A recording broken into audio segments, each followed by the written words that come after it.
पाईपलाईनचे 3 मित्र असं म्हणून मी एक व्हिडिओ बनवली होती की ज्याच्यामध्ये मी सांगितलं होतं की air wall, non return wall आणि प्रेशर रिलीज वॉल हे पाईपलाईनसाठी का महत्त्वाचे असतं आणि हे जर योग्य ठिकाणी लावले, योग्य प्रमाणात लावले तर तुमची पाईपलाईन कधीच फुटणार नाही.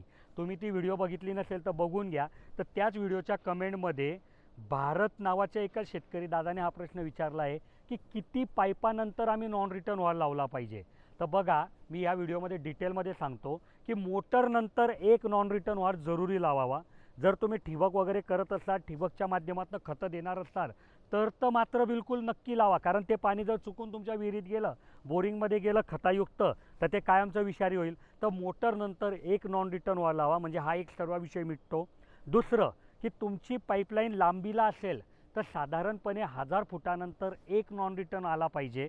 पण हा इतका कंपल्सरी नाही आहे. तुम्ही याला पार 2000-3000 पर्यंतसुद्धा वाढवू शकतात. हे डिपेंड तिथल्या परिस्थितीवर.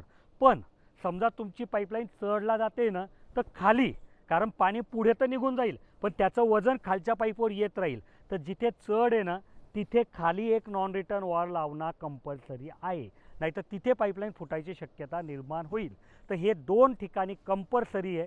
बाकी लांबीला तुम्ही 1000, 1500, 2000 फुटावर जरी लावला तरी चालेल. तर मला वाटतं की तुमच्या प्रश्नाचं मी उत्तर दिलं आहे भरत दादा. तुम्हाला जर हा प्रयत्न माझा आवडला असेल तर व्हिडिओला लाईक करा.